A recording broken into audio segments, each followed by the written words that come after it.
What is up?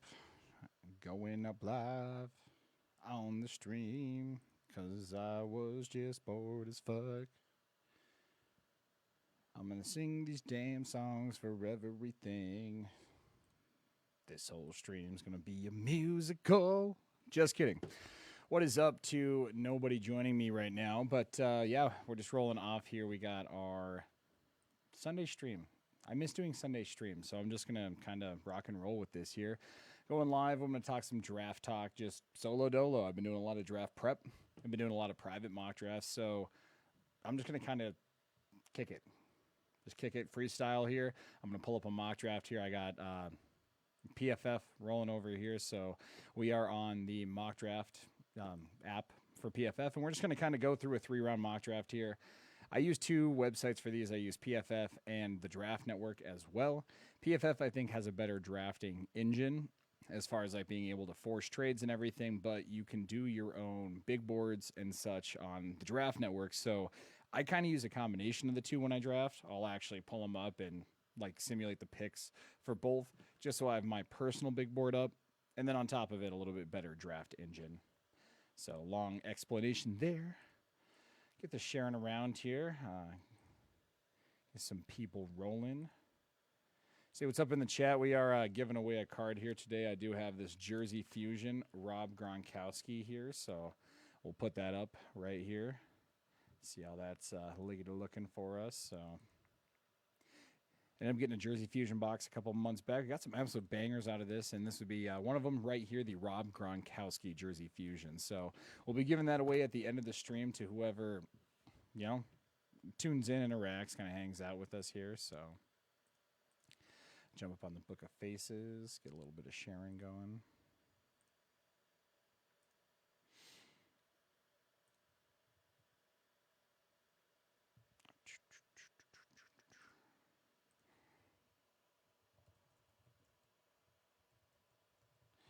What is up, guys? Thanks for joining in here. Slowly kind of coming on in here. We're going to be starting the mock draft here. I'm probably going to give it about 2 more minutes. Show you here we are rocking PFF as far as our mock tool goes. So appreciate you guys joining in. And then once again, Bazang, Rob Gronkowski, Jersey Fusion, coming right up at you at the end of the show here. So tune in. Let me know your picks. I haven't decided if I'm going to randomly do this or just biasly give it away to somebody. I don't know. It's a whim.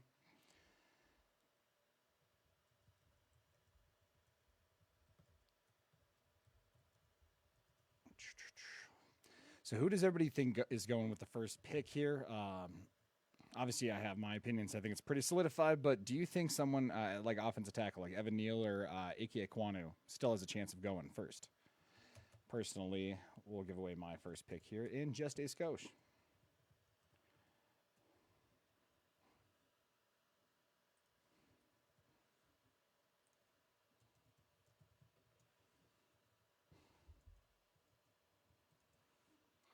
All righty here.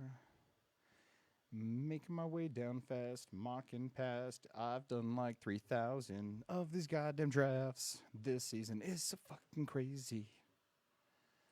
Do do do do do do do. And we're live now. Do do do do do do do. And we're waiting. Bum ba da ba.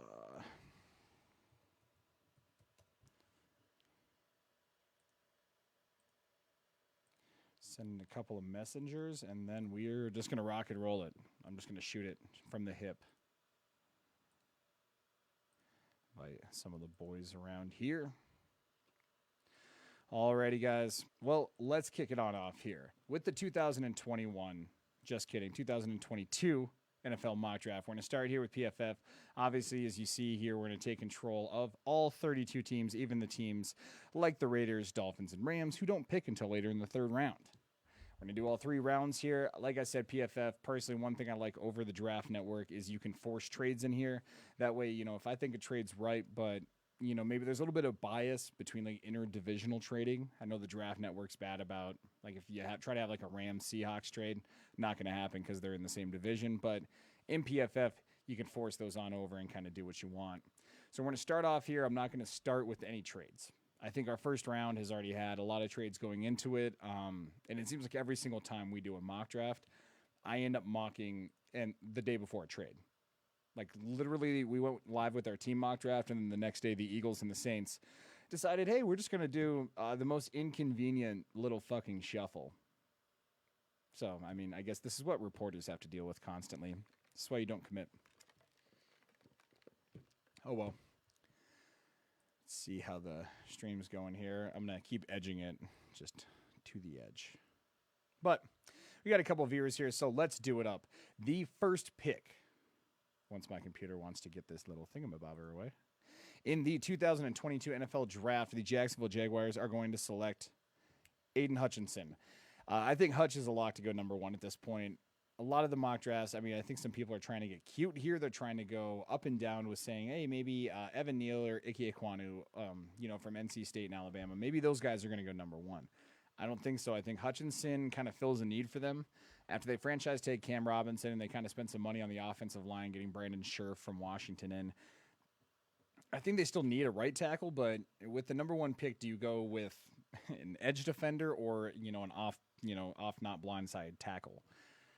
Here, personally, I think Aiden Hutchinson goes. He reminds me of like a year two Max Crosby. I mean, literally the Beast from The Ringer, which is going to be their draft guide. Or no, not the Beast, but The Ringer's draft guide here. Sorry, I'm fucking up names here to start the day. But on The Ringer's draft guide, they call him Pro Comp is like a souped-up Max Crosby, and I can agree with it. The dude's like 6'6", 6'7", 260 pounds. He plays like a bat out of hell. He's got the engine to back it up. There's things you can critique about his game if you want, but at the end of the day, I still think he's probably my number one player on top of everything too, but he definitely is the best team fit for the Jaguars here. I've been thinking about if there's a scenario where either one or two trades out, because honestly, for these teams, and even the Texans at number 3, I think trading out would probably be what I would do.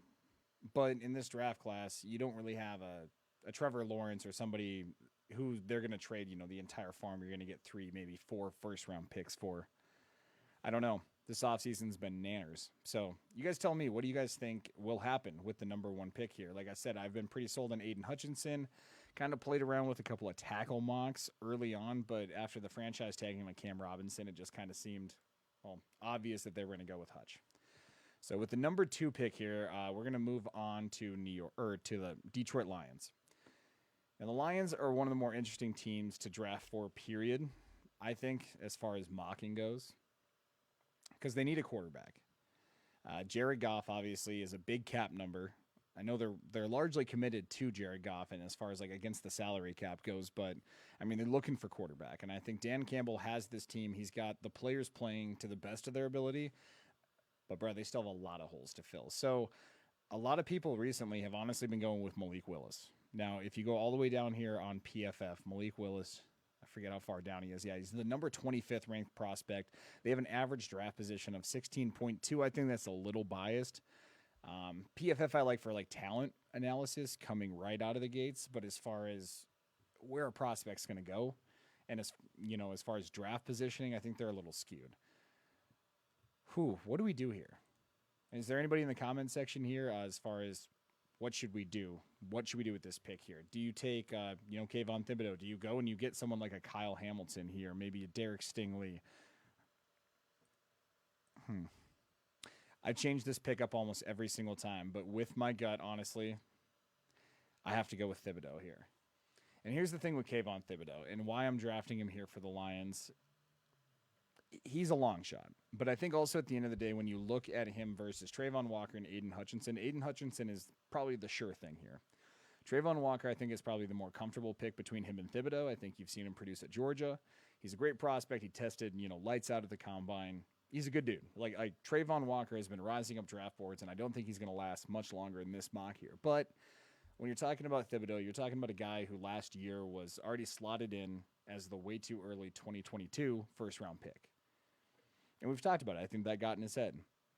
I think when NIL came out and you have all these freshmen coming out and making money, and they're sitting there and they're collecting these paychecks, and you're at Oregon, the Phil Knight School. I mean, you guys literally get different jerseys every single game, and there's all this money just being tossed around and flown around, and you're the guy who's been most hyped up, the most hyped up prospect of this entire draft class. It's got to weigh on you as a 21-year-old kid. Is that excusable? I'll let you guys decide that. But, for me, Thibodeau, I still think he's probably Jadeveon Clowney. And for that, he deserves to go probably one or two. I like Hutchinson better. I think, going down in Jacksonville, they need a little bit more of a sure thing to go across Josh Allen. But right here, I think Dan Campbell's the type of coach that you don't worry about getting 100% on a Kayvon. And also, he's an interesting dude. I think he's a smart player. I think he's someone that we're going to see for years in this league be, a media presence. I think he's got a lot of personality, and I think that's going to be perfect for them in Detroit, kind of give him a face of that defense and really start turning things around. Now, like I said, Malik Willis could go number 2 here at quarterback. That could very well be an option. I'm still kind of holding out for it. But I don't know, man. This offseason's been just nuts. So, I mean, quarterback could go at number 2 here. But also when I look at this quarterback draft class,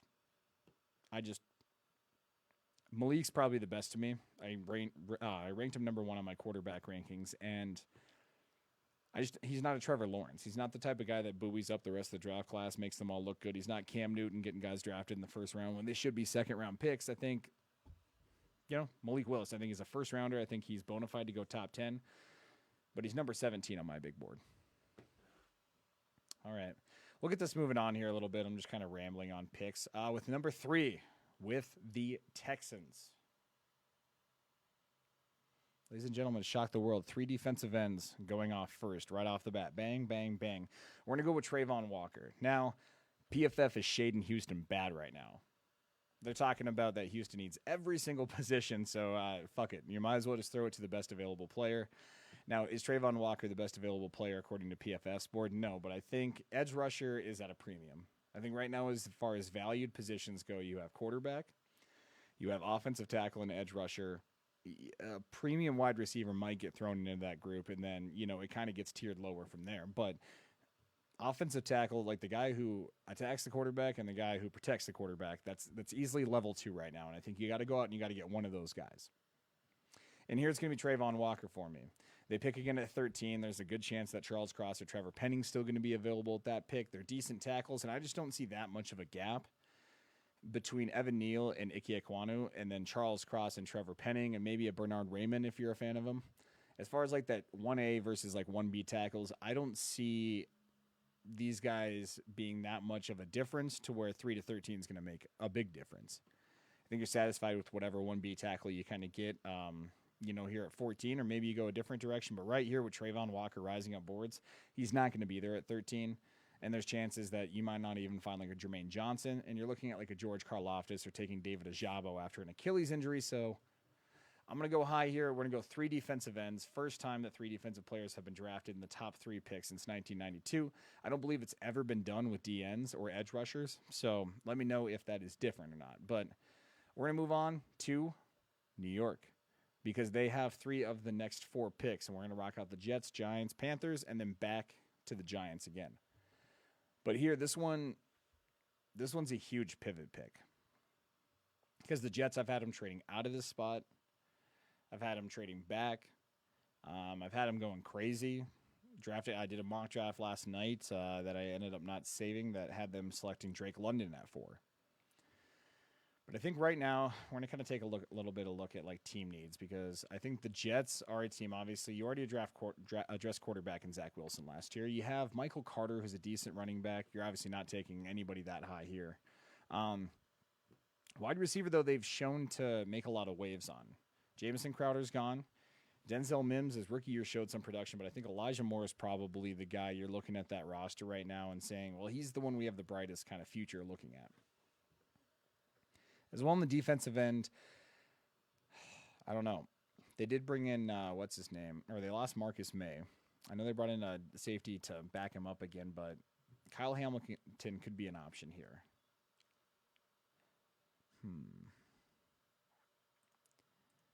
You know what? Let's shoot from the hip here. There's something that Sigling kind of brought into my head, and that's this great nickname of Apple Sauce Gardner. And so we're going to go with Ahmad Sauce Gardner. He's not highly ranked on PFF here, but honestly, I have him as my number 2 player. He's right behind Aiden Hutchinson, and I think he's the best cover corner in the draft. I mean, he didn't allow a single touchdown his entire college career. Last year, I mean, he was a lockdown corner. And I think if you're looking at, unless you need to build a system to where you don't leave a guy on an island, but Your number one cornerback should be a guy that you can put on the lead receiver. You can trust him there and know that it's going to be a dogfight the entire game. And that boy ain't going for 200 yards. And I think, well, Sauce is that guy. I think he's the lead cornerback, and I think he's the top guy you have to take here. Derek Stingley, I think, is starting to gain some traction a little bit. The LSU Pro Day obviously tested him favorably. And then you also look at his freshman year. A lot of people are bringing up this nostalgia, but for me, Sauce has competed the entire time. Well, it's been for a lesser program in Cincinnati. He's not playing in the SEC against those receivers. He was just consistent. He was the dog of that defense. And honestly here, like, I don't really see an argument for Stingley over Sauce unless it's team preference or fit. The Jets apparently have been linked a little bit more to Derek Stingley, though, so I'd keep my eyes on that. But here, I'm going to mock Sauce. We still have 2.5, almost 3 weeks to go. We'll see what happens here. I'll check back in up here on the socials. Obviously, I get a little backed up in the stream here, so what is up? Yeah, I got sorry, just popping in here. Malik Willis is the pick. Duh. Eric, I do not think so. I got a booger hanging out, Eric. Is that so? Probably got it there. See, that's the thing, though. I think Sauce goes high. I don't think Malik is definitely a lock at 2 by any means. And especially in this draft class. And then you're looking at next year. You have a lot of great quarterbacks coming out that are bona fide top 10 picks next year. And if you're a team like the Lions who's not looking at maybe competing for the playoffs anytime soon, unless you fell in love with Malik, I just don't see him. I just don't see him at 2, or I don't comfortably mock that. I can see it, but it's not my first choice. Love you, Pops. All right, we are going to move on to number 5 here. Let's get swifty with it. All right, so far we have no tackles off the board. I think the Giants need that. I think you're looking inside of a division right now. The Cowboys have definitely gotten lesser this offseason. Washington's a huge question mark. The Eagles are still a question mark, but they have a lot of capital to kind of back on. But you do too. You're sitting here at 5 and 7. You can easily trade out of one of these spots and maybe collect some talent. But I think in this situation, in this mock draft here, when you have all 3 or 2 prime tackles available, depending on where you rank this man, Charles Cross, I'm going to go with Ike Ekwonu. I have him above Evan Neal on my board. I think honestly put, I think he's more pro-ready. I think he's better balanced as far as his pass versus run blocking is. He's an absolute dominant run blocker. And I think when you're looking at getting Saquon in that offense and really trying to rejuvenate his career after the last 2 seasons, or maybe moving on and setting that offense up behind Danny Dimes, I think you need someone like Ike Ekwonu in there who's just got that nasty streak. Nothing against Evan Neal. I think he's a top tier, 1A left tackle. And honestly, I juggle back and forth between which one I really think's better. In this situation, though, I think Ike Ekwonu fits the Giants better, and he's the pick for me here. Now we have a very interesting pick. We have the number 6 pick. And the Panthers, there's a lot of traction going on because apparently Malik Willis, there was a rumor that he declined to talk to the Panthers during the draft or during the combine. But I know he is set there for a top 30 visit as well. So is this the point that Malik Willis kind of goes off the board? A year after getting Sam Darnold, I think they're not happy with it. I don't think that ownership's happy with Matt Rule. I mean, you're paying the guy like $11 million a year, and he's gotten you 10 wins. 10 wins. So I don't know. I think after going with Sam Darnold and then all of the research they had to do on Deshaun Watson, and they were up in the sweepstakes. They were making offers. They were one of the teams that was kind of rumored. They weren't Cleveland. They weren't Atlanta. They weren't the teams that he was rumored, once upon a time to go to and then eventually went to, but it could happen here. Do we look Mr. Malik Willis? I don't honestly think we do. I think in this situation where you still have a premier left tackle, maybe Malik is the question, but unless you're sold on him, we'd be hearing a lot more chatter. And I'm going to go with Evan Neal for him. They need an offensive tackle. I think you give Sam Darnold some protection, keep Christian McCaffrey healthy for once, and run this back one more time before you fire Matt Rule and you try to start all over again.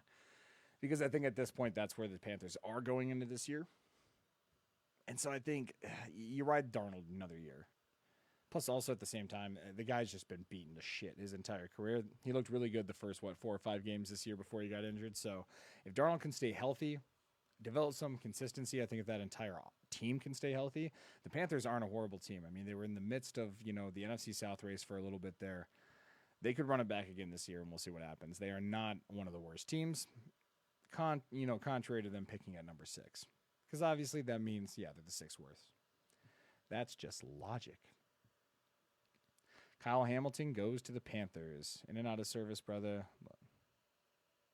Oh, yeah, love you too, Lane. Miss you, Chief. But, yeah, Hamilton's a bright spot for the Panthers. But, dude, there's a lot of people talking about Hamilton falling recently. I mean, he's good, but it's almost like with these you do-it-all Jack-style players. Like, he's not a full coverage safety. He's not a full strong safety. He's this do-it-all hybrid type. And that's amazing, but is it amazing for the top 10 picks? I don't know. I think Nakobe Dean and him are two of my guys that I love talent-wise, but they are going to fall. But next up, we are back in New York with the pick that they got from the Chicago Bears. The Bears. The Giants. What are we looking at here? Do you think Hamilton goes, Eric? I said interact. I said interact with us and trust and listen, and I will listen. Let's do it. Let's go Kyle Hamilton here to the Giants. They have a need to fill at safety. I think they've been kind of trying to shuffle that out for years. And I think Kyle Hamilton, you're going to get him there. He's a first-round pick, 5 years of contract control, and he's definitely worth the top 10 pick, even after I just shaded him falling out. Boy, don't I look dumb. Love you, Pops. But he did not go to the Panthers. He went to the Giants. But like I said, I do think they have a hole to fill at safety. James Bradbury is another interesting thing there. They kind of guaranteed his contract. So if they would have traded him away, I think they would have been a top team to look at as far as maybe going like Derek Stingley here. If Mod Sauce Gardner was available, I could see him going, one of the corners. But at the end of the day, when you're looking at team need and when you're looking at just filling holes and putting the best team around Danny Dimes, that also means putting the defense together, keeping them in good play, field position, and obviously keeping the offense on the field as much as possible. Let's go Kyle Hamilton here. And then we're going to drop to the Atlanta Falcons. I got big hopes for Atlanta right now. Matt Ryan's gone. Calvin Ridley, wouldn't bet on him returning this year.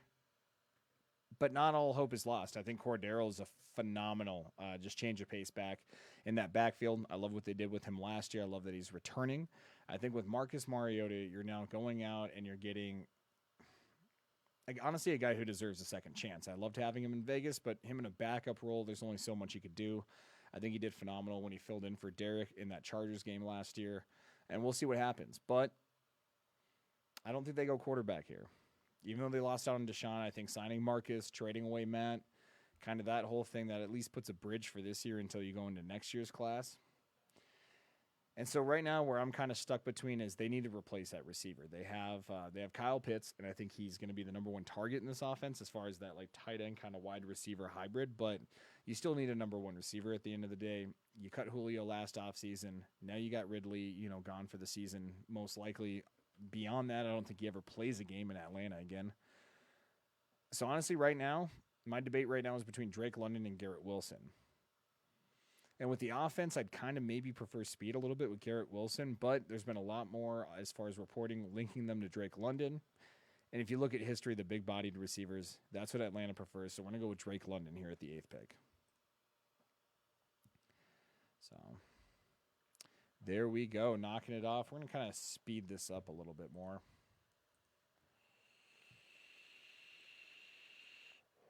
Takes a long drag. Post Russell Wilson, Seattle Seahawks. You got a couple of different options here, but in a world where Charles Cross is available, I think you got to nab up tackle. Unless Dwayne Brown comes back before the draft, that's kind of something I'm keeping my eyes on, but I don't want to mock a free agency signing into my mock drafts. So at this point in time, we're going to go with Charles Cross. I think it's a great needed offensive tackle. And then if you start seeing the quarterbacks honestly dropping a little bit, I think now we're in the world of, can you wait?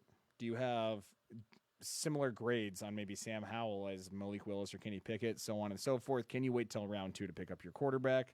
Because there's going to be several dropping. I think now you're in an interesting position now here, though, because we have not had a quarterback go through the top 9 picks, and this is very likely to happen. I know a lot of people think it's nuts to not have a quarterback go high, but if you look at draft classes to where we don't really have the highest quarterback talent, they do get buoyed up because they're quarterbacks, but teams sometimes stand pat, especially when you're looking at next year's class. Looking at last year's class, having so many quarterbacks drafted early and then maybe not panning out right away. Next year's class looks a lot more promising already on paper. I don't know. Do we mock a trade here? I think we do, because I've mocked this ahead of time. And I want to say I do think the Steelers are looking at Malik Willis. I do think Mike Tomlin loves Malik Willis. However, in recent news that Dwayne Haskins passing away down in Florida, which, I mean, I was rooting for the kid. I really honestly hoped he would turn around. I thought he was going to come in here, battle Mitch Trubisky. That's why I had the Steelers and several of my mocks kind of leaning away from quarterback. Still had him kind of maybe throwing another name in the mix there. But now that you're sitting at literally just Mitch Trubisky and Mason Rudolph in that quarterback room, I think you trade up here. So in this kind of situation, I think when you're looking at recouping picks, I think a 1 and a 2, and then maybe, I don't know, a 3 back. I'm terrible at using like the NFL trade scale, so we'll just, I don't know, we'll go 1, 2, and a 5 for a 1 and a 3 back, because fuck it. PFF says it's good. I didn't have to force it. But we're going to trade up here, and this is where your boy Malik's finally going to go. I do think the Steelers don't want to get 2. What's up, Josh Lowe? How you doing? Boom. Packers trade 22nd pick and their 53rd pick for DK Metcalf. Do you think they go that ballsy and trade the literally do an exact trade of Devontae Adams for DK Metcalf? Because, like, I mean, that's the picks you guys picked up from us. So we'll see what's up. Drake Lennon, I'm going to pick my picks based on cool name stats. Yes, do it, Mom. There's also Devin Lloyd. That's a really cool double first name pick there. So, yeah, pick your picks based on whatever you want. That's usually how it works out at the end of the day, is it's just all random. But I think that with this one here, I'm going to lock in Malik Willis. I think they need to get a quarterback here. Plain and simple. Pittsburgh's on the cusp of a title.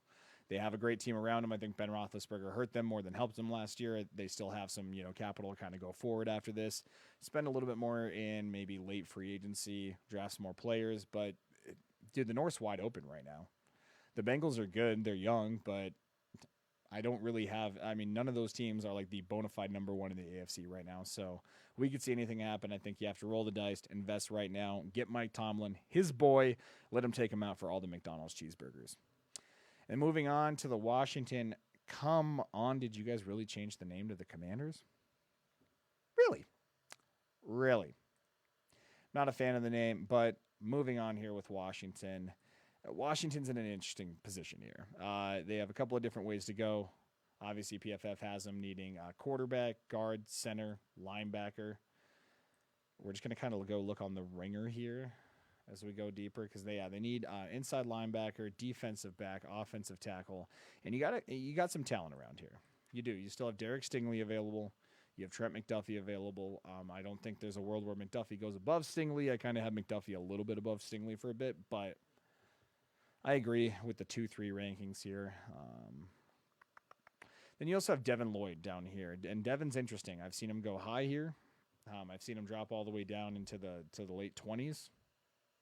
But I think the closer you get to the draft, you're seeing that Jamin Davis didn't work out last year for him as a second-round pick.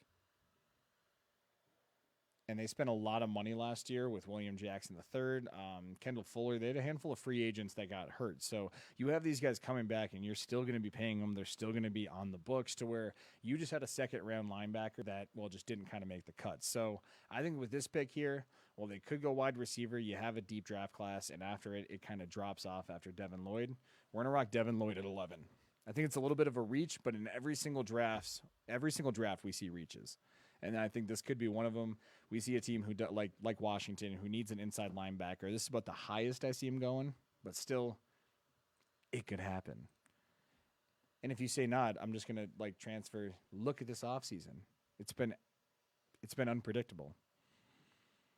Unless you're calling Devontae Adams to the Raiders, then I predicted that. So, just saying. Moving on, though, we have the Minnesota Vikings. Let's see, is my family still in here for this one? You guys still in for the chat? Who should the Vikings pick? I'm going to give this a 30-second smoking session. Roll your in-head advertisement. But let me know who the Vikings should pick.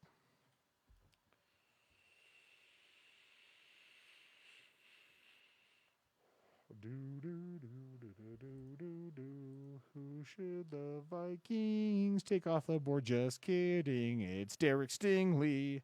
Fuck your input. On to the next pick. All right. We are drafting Derek Stingley for the Vikings, though. We're going to start speeding it up even more in this draft process here as we have the Texans on the clock. We're going to flash back to pick 3. Trayvon Walker is who they went with.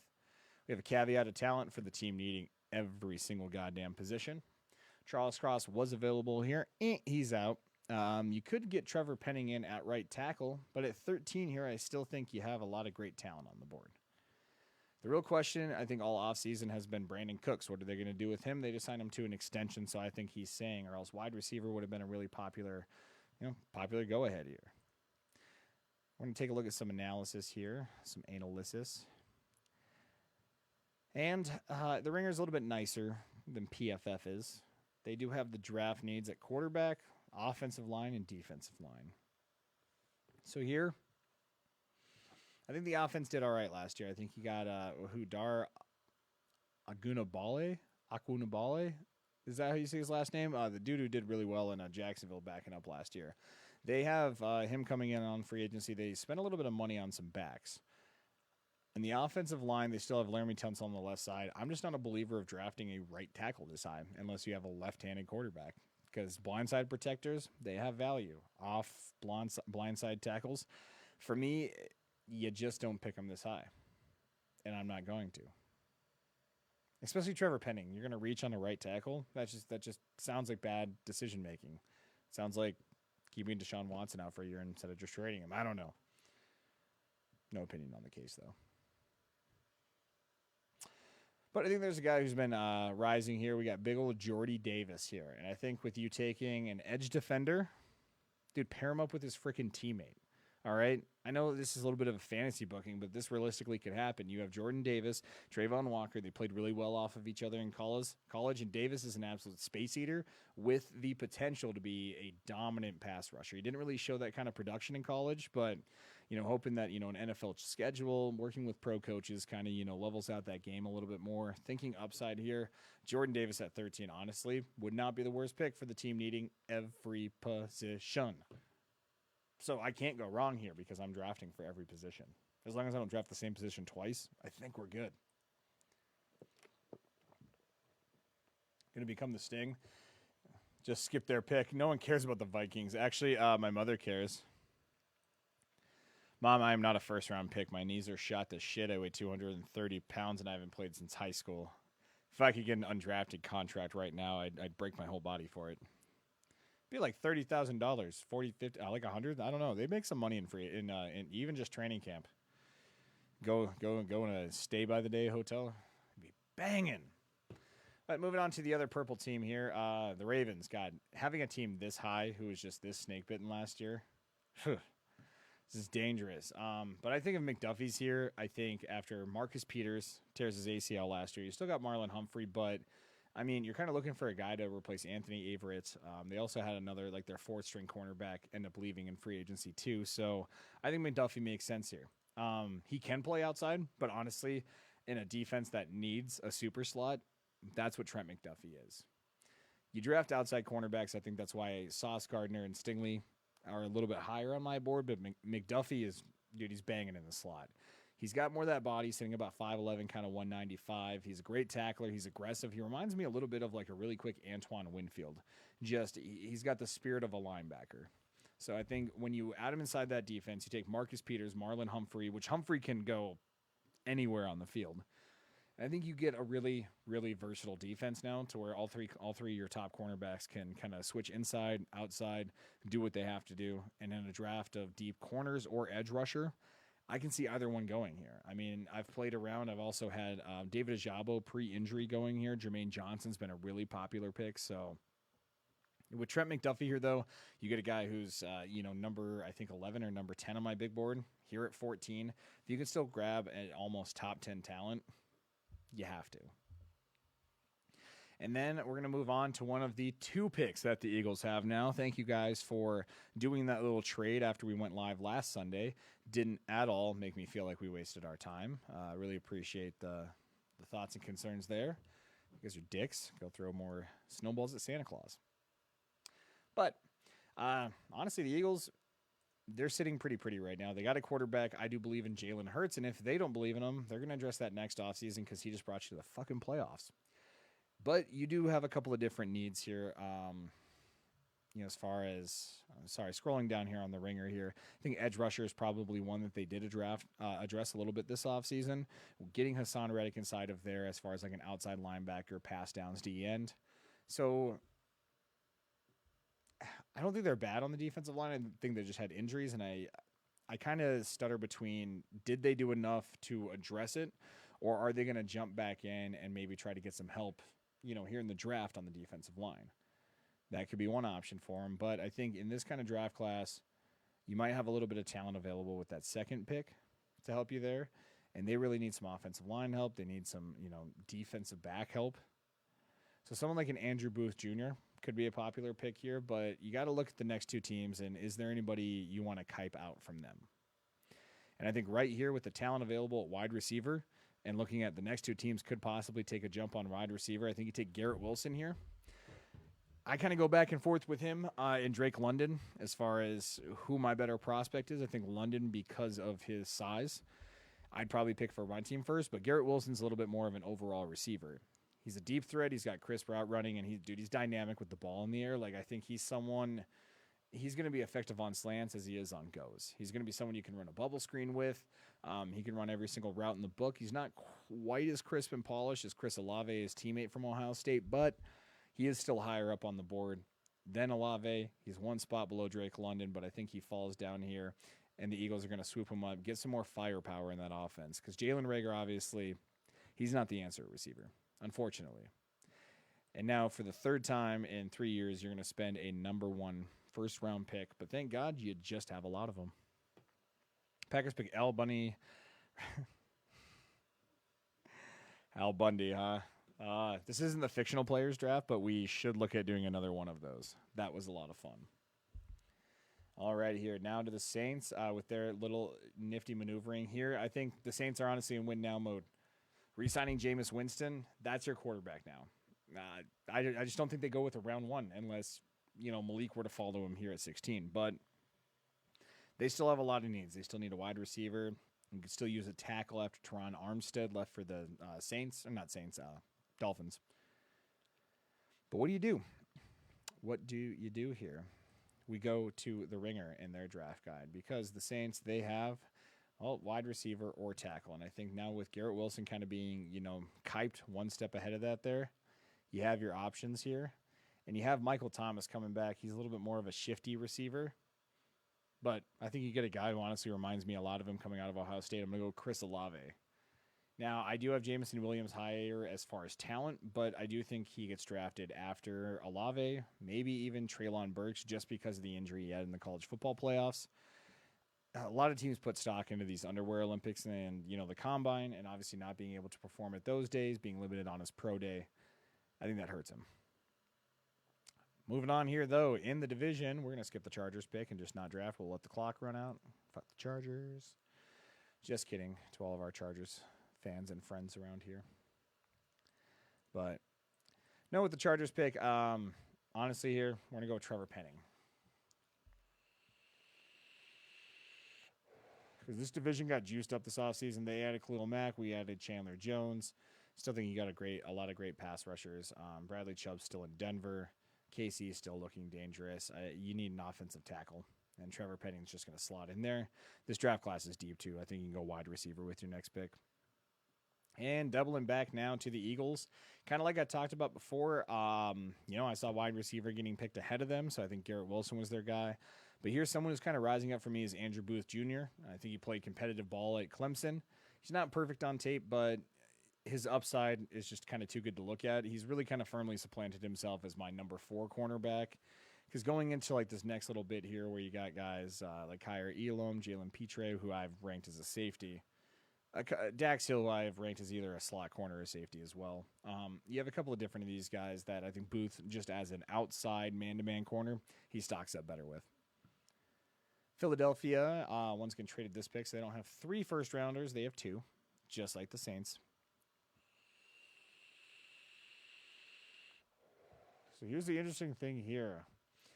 Because now, looking at Jameson Williams kind of being, and Treylon Burks being available, you have the Packers coming up. Do the Chiefs get sneaky and try to get up and get Jameson Williams sometime around here?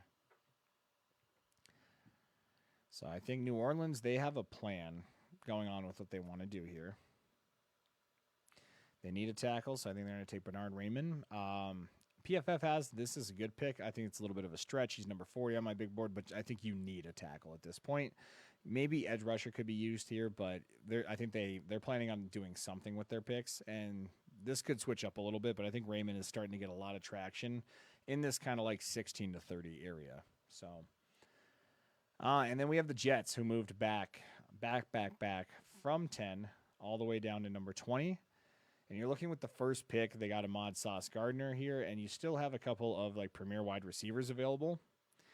And once again, like I said, there's a couple of teams looking receiver here that I think, might come up and kite before the Chiefs, and the Jets are one of them. I think you trade back here and you get Jameson Williams.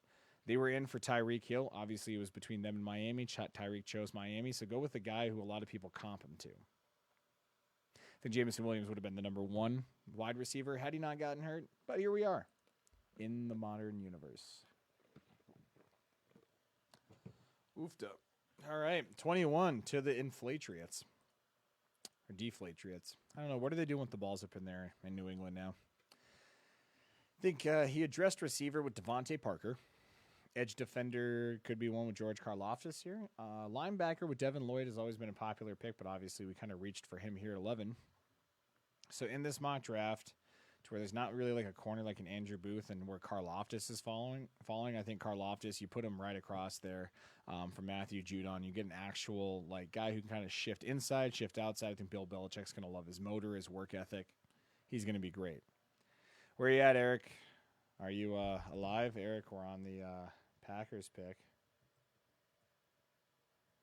Oh, Eric.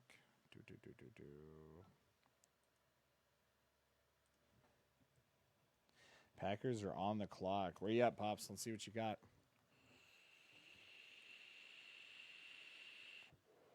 Who is your pick here? I know who mine would be, but...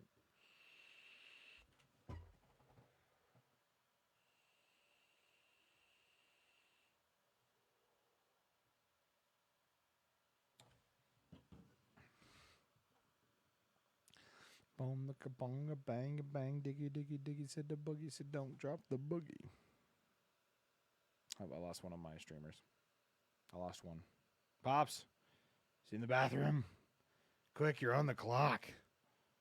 OSU guy, they're both taken. Have you not been watching? You're like my only other viewer right now, dude. Olave, he's taken. Here, we'll bring it on up here. Let's go to wide receivers. You have Treylon Burks, Sky Moore, Jahan Dotson, George Pickens. Honestly, my pick here, this guy right here.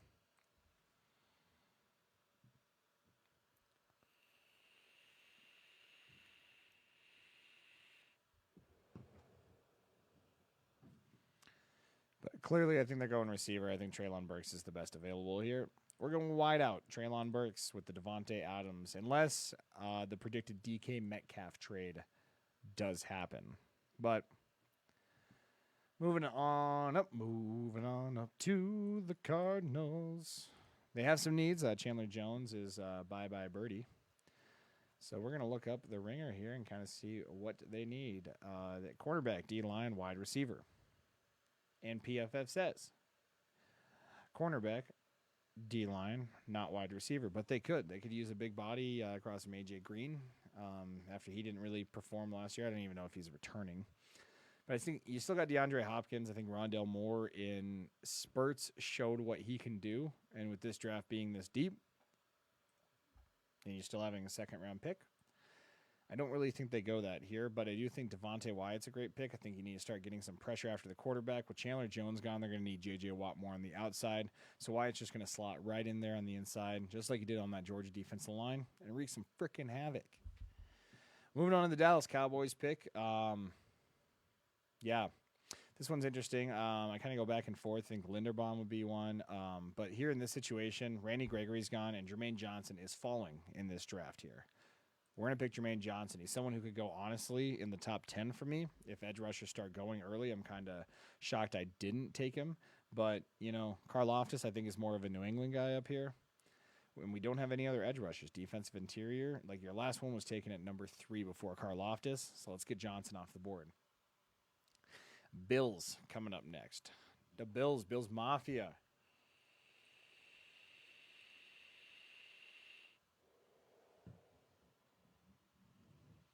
Devontae Wyatt would be a good pick for you guys, Eric. Sorry, just saw these. They're coming in a little bit later for me, so.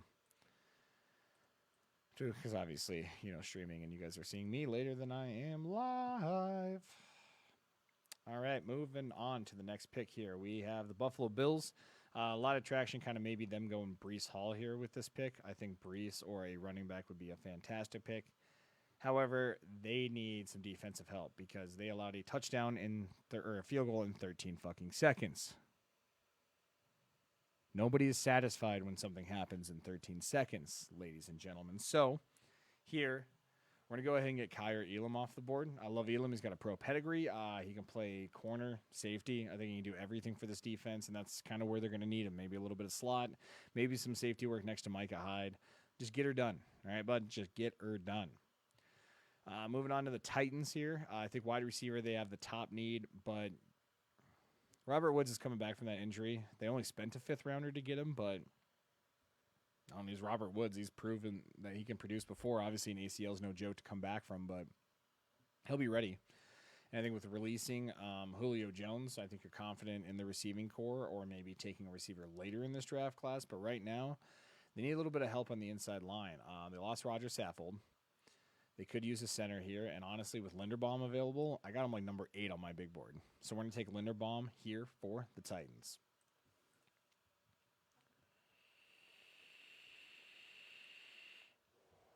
I don't think the Packers go double receiver in the first round just because they have other needs. And once again, like I do have a receiver going in the first 2 rounds, though, twice in other mock drafts. We'll see how this one plays out. We got him up in 1 pick. Buccaneers, though, they lost some interior linemen. They got Shaq Mason coming in from the Patriots. Brady coming back. Let's take a good old look at the rental. Let's do a little refresh here. They say guard, edge rusher, and safety. One big pick I've been doing here is guard. And I think I'm going to keep with the same. I think the big question is, do you go Zion Johnson? Do you go Kenyon Green? I got Zion Johnson ahead of Green, so I'm going to go Johnson here. I think he's dangerous. I think he's just a little bit more aggressive. Green might have better technique, but you can't teach the mentality that Johnson has. And that's a bad motherfucker right there. It's a bad dude. Eric, I keep picking your dudes, right as you say them, and then I come back onto Facebook and he says Zion Johnson maybe. Let's see what the ringer has for you, Pops. They have wide receiver, and wide receiver. You think they need a draft receiver here? Then again, they have lost a lot of their receivers. MVS is gone. They pretty much only got Randall Cobb coming back. Could use an offensive tackle here, but with Raymond getting picked, corner, edge, a little bit of help on defense, obviously, was Zadarius Smith being gone and going to the Vikings. That one's got to sting a little bit. Just a bit, but I think you got to pick your boy here. Go with Boy Moff. Little shot back there. If Zadarius Smith is going to go from Green Bay to Minnesota, take a guy from Minnesota and rock Boy Moff there. And now you got a couple of Chiefs picks here. This is where I do think your boy Sky Moore is going, though. I think Sky he looks like Steve Smith on film to me. Like, I love Sky Moore. I think he's going to be a hell of a player. Lewis Cine. Well, Lewis Cine is still available. You don't like Kenny King and the boys back there? Just remember, you guys are up in 2 picks here again. Or not 2 picks, but in the second round. Should probably scoot through this a little bit more. I got shit to do today. All right, here. I think they need some corner help. I think they address safety. I think you address safety. Obviously, who is it? Justin Reed from the Texans is what they sign. You still got Dan Sorensen back there, so maybe you go safety, but I think Dax Hill, someone who can kind of play a little bit of slot corner, a little bit of safety, help out that defense just wherever the fuck they need it at this point. And he's aggressive. He's a dog. They're going to love him there in KC. So with 2 picks here, we got Sky Moore, Dax Hill. We are on to the last 2 picks of the first round. And the Bengals here, there's someone, guard center. I would have preached offensive line, from the mountaintops for these boys. But they did some work.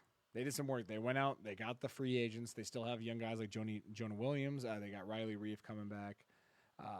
Yeah, tackle. So honestly, here I don't see offensive line, not in the first round. But if you're looking at a team that I think can get a little bit better at corner, maybe a little bit better rushing the passer as far as depth goes, and we're going to take a look at what cornerbacks are available right now. I see him going with Kyler Gordon.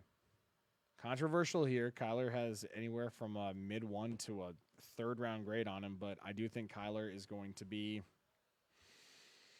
good. I think he's good. I don't think he's Trent McDuffie. I don't think he's his running buddy at Washington, but he's a good corner. He's a good corner.